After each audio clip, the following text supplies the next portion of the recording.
it's the girl out there right here with you. It's me, Cindy. And this week I'm so excited because we are going to be talking to Kayla Douthitt. Now, did I say it right? Yes, Okay, perfect. good. Now, Kayla, thank you so much for being here with me. And we met on that site, one of the sites for the podcast sites. And I was so excited. I loved your enthusiasm and that you were willing to share your story with me. Since that time, I've gone and I've looked onto your website and I've read a little bit about your story, which I think we can dive right into. And what I've see people are still going like, what is the story? I have found so much of the work I'm doing with people is a lot to do with eating wellness and with people who've struggled with eating disorders.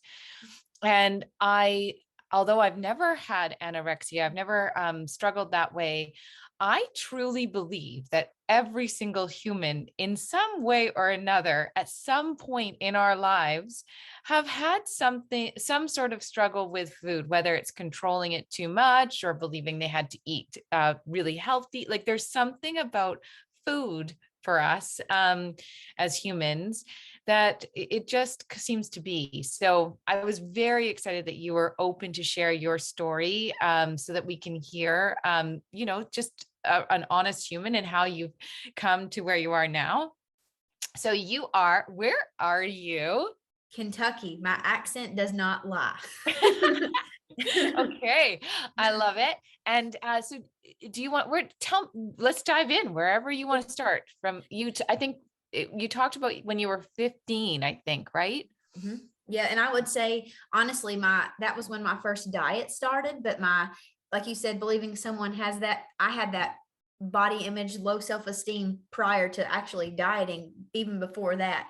So just thinking about my past of, having like a low body image and self-esteem in middle school, I would compare myself to other people. I played softball and I always said, I'm the girl that needs to bat better, or I need to run faster, or I need to look a certain way in my sliding shorts, or, that started previous to my dieting and eating disorders.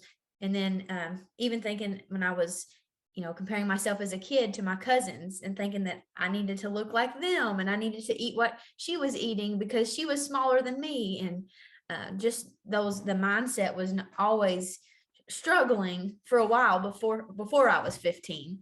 But 15 definitely is whenever I first started dieting. I was a freshman in high school, and I know high school seems now even different than when I was in high school, but that's whenever you start, trying to fit in and being the cool kids and join all the clubs and do all the things. And then that just kind of hit me. I thought if I could lose weight, I would look better and I would be, getting boyfriends and going to dances. And after my diet, I just started wanting to lose it faster. So then I just said, I can start skipping meals without telling my mom, and skip lunch. Nobody really would know if I would skip lunch. And then of course I would start skipping supper, AKA dinner, Kentucky call. Yeah. But I would start skipping my meals then. And then eventually it just started like getting easier and easier to not eat. And that's where the anorexia came in. I just really started, thinking I needed to be a really restrictive and also just skip meals. Like I would go a week without eating anything.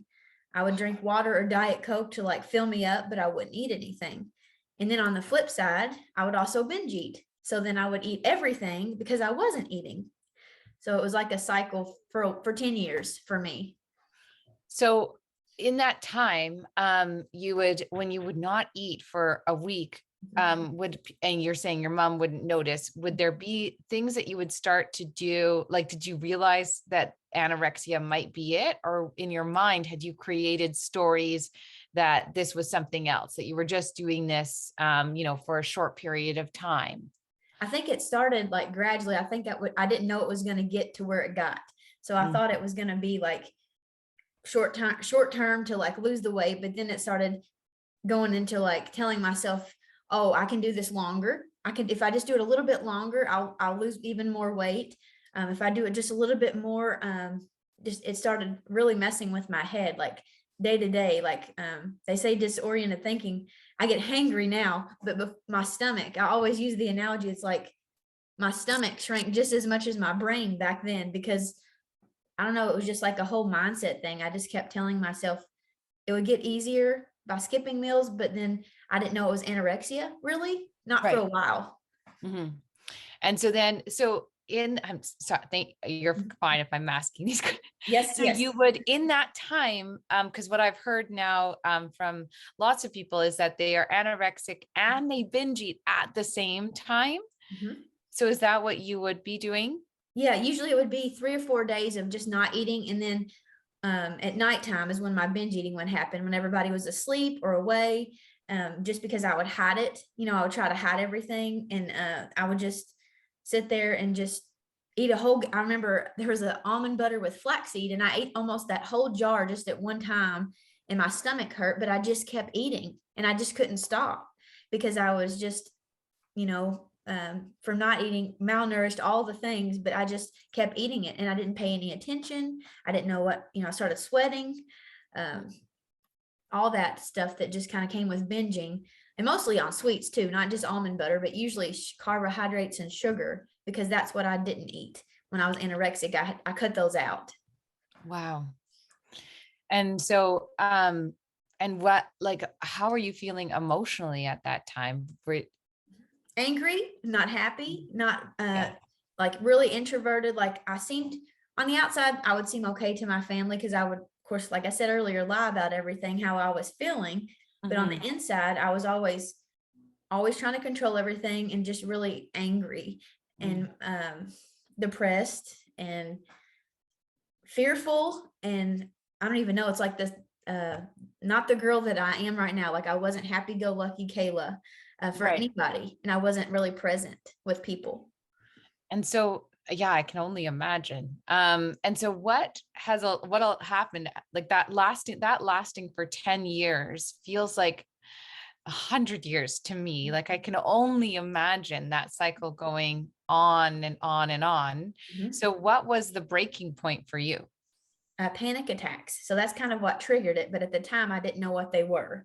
So I just had, like I said, anxiety and depression with my eating, but the panic attacks just kind of sporadically happened. Like they just popped up when I was driving down the road, and then they would, come by, I'll say in the middle of the night, and just be there and scare me. And it was kind of my wake up call, even though I didn't know I could wake up then. I just felt weird, and Mhm. started wanting to, I guess, understand what was really happening, but I didn't really know. Mhm. So that's what woke me up. Who did you lean to? What was that? My mother-in-law, my mom. So I'll go back to my mother-in-law because she was the one that's really blunt. And of course, I don't want to listen to my mom when I'm going through all this stuff, because I'm not telling. I wanted to be really stubborn. I'm stubborn by nature most of the time anyway, but I just Yeah. really didn't want to listen. And my mother-in-law came over, and she had panic attacks years prior. And she kind of knew what they were and kind of maybe how to help me breathe, because I felt like I couldn't breathe. And I was off work one day on my back porch, and she came over and she's like, "Are you going to get over this?" Like just as straight up, "Are you done?" Like, what is going on? And I kind of breathed through it, and I told her I didn't really understand and just kind of cried a lot. And she's like, "You got to get better." That's kind of pretty much how it started. Wow. Yeah. And I And wanted a kid, and I couldn't have a kid. So I couldn't have a kid because I didn't understand then either, but my hormones were obviously messed up, and I didn't have a period for a while, and um, I just couldn't have that kid. And I got married, I guess 2 years before that. I was newly married, and I don't know, I just didn't want to live like that forever. yeah, that's an incredible place to actually go. So what was that journey to coming out of? Like you say, you didn't realize you were waking up, but that's what you were doing. Mhm. And for so many of us, I think that that place of waking up is actually very uncomfortable. It's Yes. really, really messy. Yes. Yeah. So It's a how did journey. that, yes. So what was that like? What was that time? Uh, it was hard and rough. I'll say, I always tell people I've been recovered for 7 years now, but it's really within the last 3 or 4 have I been recovered from eating Mhm. and everything. But that first 2 years of recovery was definitely, I always say, it was a slippery slope. It was up and down. I didn't understand how to eat. I didn't know how to stop counting calories or how to actually listen to my body. And honestly, in my area at the time, and it's changed since then, thank goodness, but there was just counselors. There was no like eating disorder specialists that I was aware of. And of course, like my family didn't really understand that side either. But I was just kind of seeing a regular counselor, and honestly, I had to find my own way, which on it helped me really. I look at it that way now, but finding my own way, a better way of eating. And that's when I learned about intuitive eating in recovery. Yeah. And so what does that look like to you? I always explain it like a baby. That's the best way. But just really learning how to listen to your body. And it sounds weird for people that don't know how to listen at first, because for me, it was scary to not actually live beside the calculator and to like let go of the food rules and all the diet talk that I told myself. Like that was really scary. But the intuitive part was all based around intuition, like how to eat when a baby does. Like they know when they're hungry, they stop when they're full. That's the most simplistic way that I can describe it to someone that's learning it. And like I said, that seems scary, but everybody has an intuition. You just have to take a moment to listen to it, to trust yourself. Yes. Yeah. And I think, well, like listening to that, I immediately go back to, I've talked about this one because I've worked with children for 20 years. And I always hear this thing when I would go out to daycares of people saying, you must eat everything in your lunchbox. It's something that and it's done out of kindness, right? I think, because it's ingrained in us, like, make sure you eat that muffin, make sure you eat those carrots before you eat this. Yep. And so from this young age, we are taught like, okay, this food's bad, this food's good, make sure you eat that entire sandwich and finish your plate, clear your plate. And if you don't clear your plate, you can't have the dessert. But your body does know, like, I'm finished. I know, I understand at that early young age. But I guess that's an interesting thing for you now to be able to go into that and fully like trust it. Yes. Yeah. Well, at first, I always think that my house looked like a buffet every day at the beginning, because I didn't understand if I wanted salty, if I wanted something sweet, if I wanted actually bread, or if I wanted a salad. Do I want both? Do I want to eat every hour? Do I want to eat every other minute? Like, what's going on? My body was just going kind of crazy in a way, Yeah. I loved at the beginning, I loved ice cream for dinner and Quest bars, because they were something that I would not allow, which was random, but I just didn't allow it. I had ice cream for dinner and then maybe like, I don't know, a sandwich for lunch. I don't remember, but I do remember having ice cream for dinner, because I thought, this is weird, but if I don't ever not eat it, I'm never going to trust that food. So I let myself have it, as scared as that was. And then eventually, I remember, I think I went a week with eating it, and then I was over it. Wow. So you really started to now, were you working with a counselor at the same time? More so on mindset with the counseling. So more so of like what caused it, maybe just explaining my family to them, not really on eating, but just life. Yeah. And so, but then for you, that was this process of just really welcoming foods. Yeah. All foods, like everything. Like I know, mostly, like I said, sweets, because that was something that I didn't want to have unless I was binging. But mostly sweet foods and I guess carbohydrates. Yeah, those two definitely keep coming in my brain. Like those are the things I wanted to try first. And so what is it like for you now when you look at, like, because I will say for myself, I don't really ever get excited other than cheese. People know this about me. I really love cheese. Yeah. But food to me is something that I know I need to eat. But I'm not a food person. Sometimes I wish I was, because I think, it would nourish me more. Like I can sometimes go, oh, right, I need a good chicken would be great right now, but I forget to make it, if that makes sense. So but I don't calculate meals or think about it. So I'm always curious about this because I think I realize how debilitating this must be. So in this time, for you, where you're like, really, did you feel a sense of, I don't know, like overall love for yourself again while you were doing that? Or was it still just fears too? Fear in the beginning, like I said, there's definitely fear because I didn't know if it was going to work. Like, okay, I've dieted for so long and I've lived by these egg beater omelets. Like, what's it really going to taste like to eat an egg and not gain 10 pounds? Or if I do, because I know I had to gain weight, because at one point I was 94 pounds at my lowest weight and I had to, gain weight. That was scary. So just in the beginning, more fear. And then once I learned within about 2 years, really more on the trusting side, then it became more exciting to cook again. Yeah. And so, and how is your partner in this story with you? Funny story. He was with me through all my eating disorder, all through high school, all through college. He said he's had about 10 different girlfriends. So he makes that joke now, but before he's seen me through thick, thin, through up, down, like all of that. And we both met when I was 15. So when I started going through that at 15, and I guess we were both young enough that we didn't understand each other really, but we were trying to figure that out, high school, whatever else. And then, we've had our moments, but he was with me through all that. And then even going through recovery, he was with me through, of course, we've been married now, so he's still with me.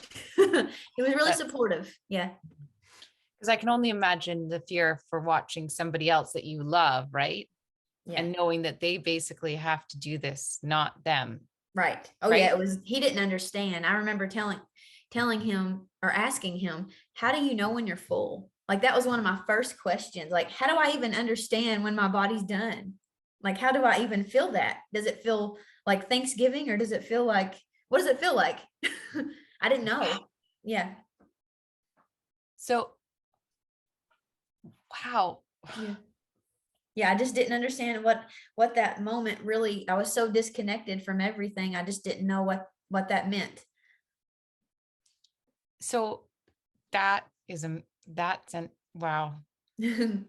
So you really have to go back to yourself to understand. I had to go back to like I said, the childhood, the little inner child in me, and 5 years old, I guess, not afraid of a chicken nugget. Go back to like the McDonald's of when my mom took me and I wasn't scared. Going back to that, which it made me cry too. Tear up.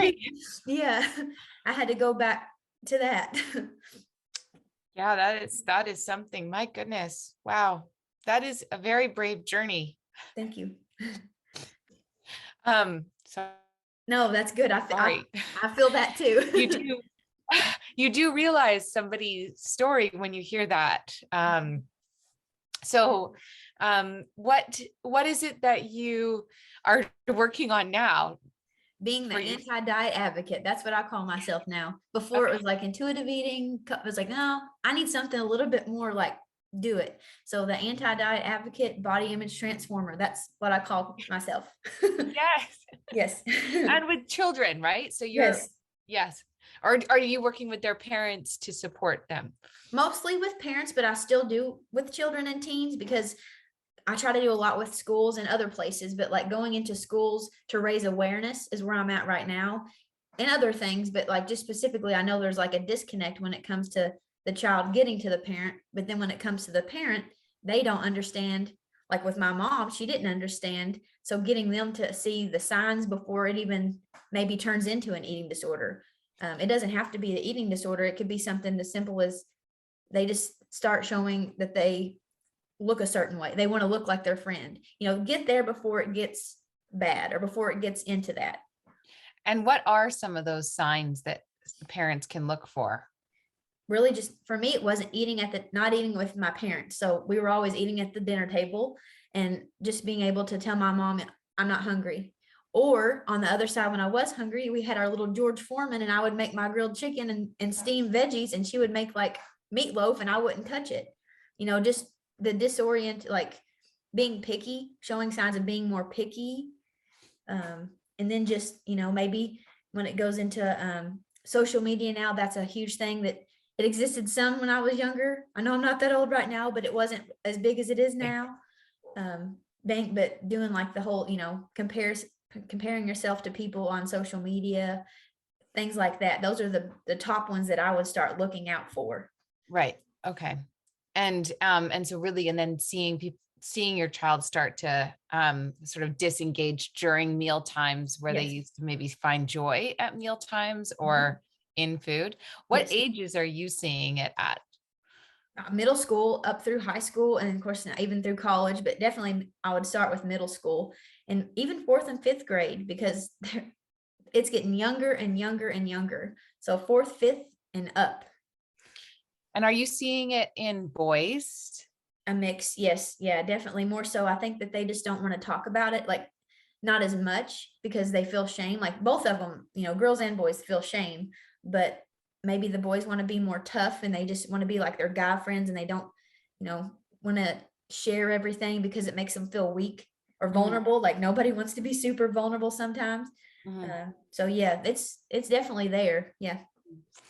And okay, so you're and then so you're going into the schools, and what does your programs look like? Just So I have just trying to get into the curriculum of talking about self-care and self-care, self-love, and then just body image, of how to have a better body image.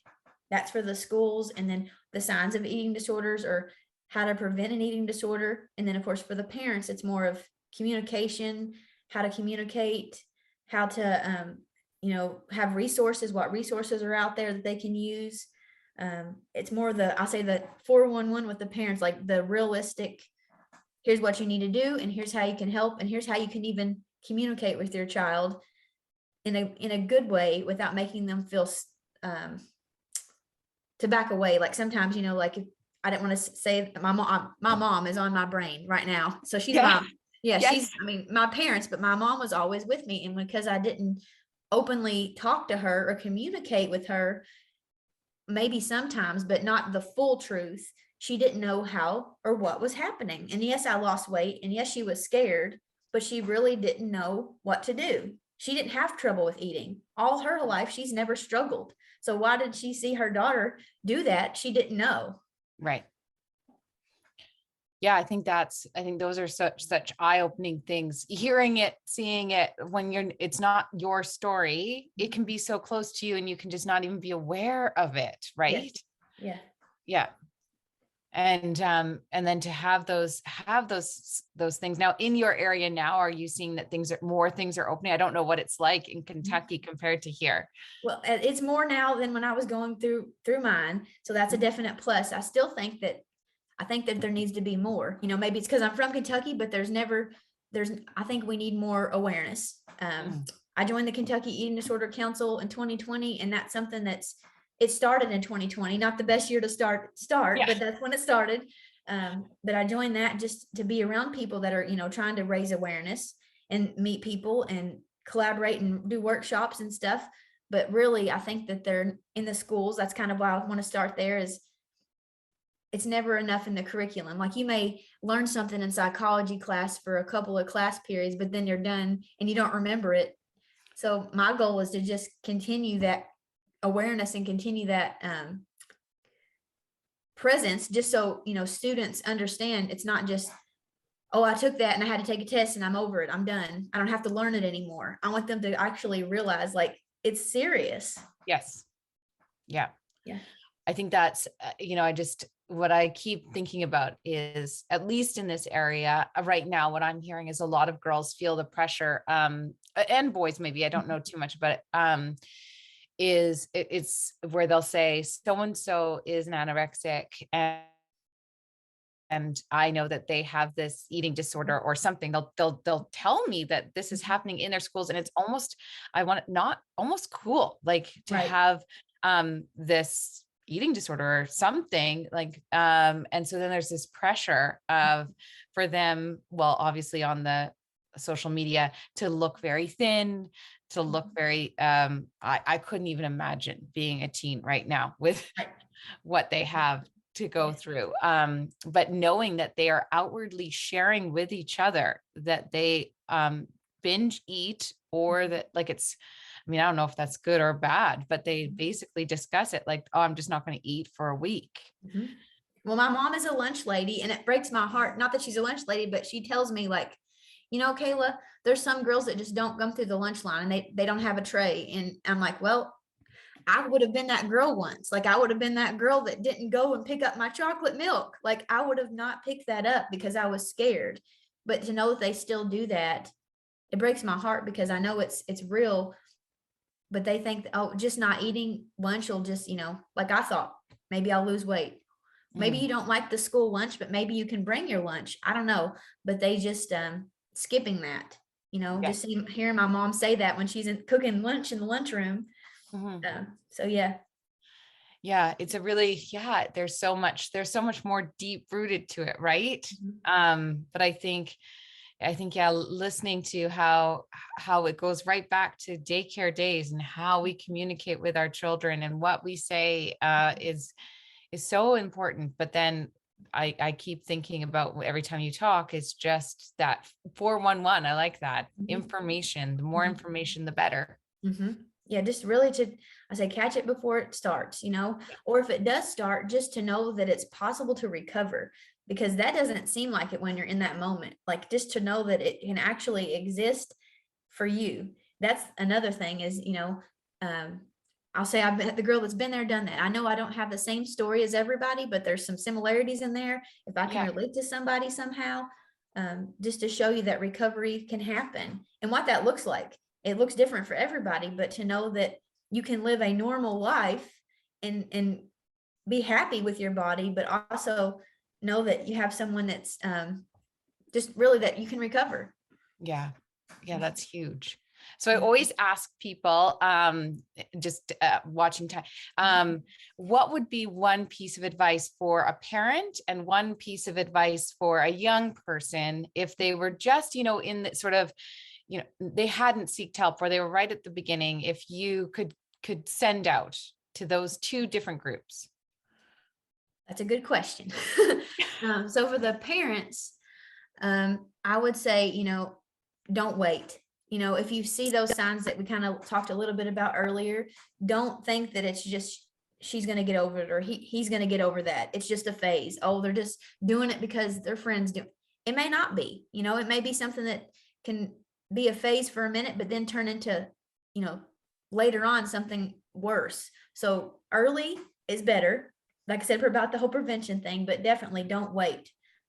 And I guess that's really the same for the child. Don't wait. I mean, it's kind of, I could give a million tips, but don't wait then either. And to know you're not alone. We'll say that for the child, to know that you're not alone, because I felt alone and I don't want them to feel alone. So just to know that what you're going through, you're not alone, and talk to people. I didn't talk to people. I guess I gave a lot of advice. I know. I always just wonder though, see, it's so hard. It's so nice when you're on the other side, but when you're in it, I think it is so challenging for these people, for young people, especially, and maybe older people, still struggling with it. You do probably feel alone, right? And not wanting to share. Yeah. And no one understands, or no one really knows what's going on in your head. Like you tell them that you have to look, like me, I had to look at the menu before I would go anywhere to eat. And if they didn't have anything, don't count me for going to eat. Like, just don't count me if I can't see the menu. I'm not the best person to take on a date. Like, don't take me. But just, those things that if no one's there to understand, talking to people helps get it off your chest. And that's what's weird. My parents and I have always had an open relationship, but when I was going through my eating and the dieting and everything, shut off completely. No, there was no like communicating. It was Kayla's way or the highway. It wasn't good. It wasn't our best years. Wow. At times, and other times it was better, but sometimes it was really hard. This has been very eye-opening to me. Thank you. I'm an open book. I really like helping people. And I think it's so important for people to hear these stories, right? Whether it's that they might be seeing somebody who is going through something in their own lives, a friend, a child, a neighbor's friend. And sometimes you think, I don't think it's my place to share something. Maybe you share a podcast, maybe you just say, hey, have a listen to this podcast. It's whatever. And we sometimes think, oh, that might be offensive, but is it, or is it, Right. You never know who you can help if you don't ask. Exactly. Yeah. Exactly. And, thank you for being here with me today. You're welcome. And I always ask, what is your favorite cup of bliss? Oh man. Could it be food since we're talking about Yes, of course. Well, this morning I had this weird turmeric latte that I like. I liked that, but my favorite, that's going to be tea because I like tea of all kinds of tea. I don't like coffee, but tea. Okay. Some kind of tea. Somebody else did say the turmeric latte, and I did try it after they said it, and I actually really liked it. It's not bad. This one was in a powder, so it was all I mixed was coconut milk and collagen. Okay. Well, that's good. That's great. Well, okay. And now where can people find you? I'm on Facebook, Instagram, and LinkedIn. I just started using LinkedIn more this year to connect with different people. My coaching is called Wisdom in Wellness. So the letter N, wellness.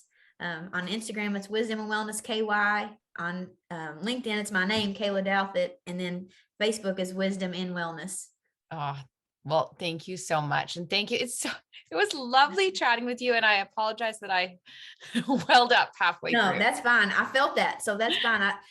I could talk all day about that with people. So I would probably have a 5-hour podcast just to talk.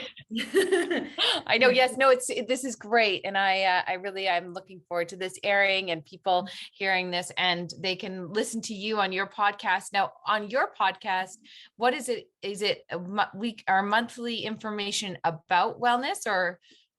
It's once a month for right now. And I just started doing more on the eating and wellness focus. Before I was like doing a little bit of law of attraction and a little bit about kind of lifestyle, but I'm trying to get more into, it all goes hand in hand. I feel like mindset is everything in life.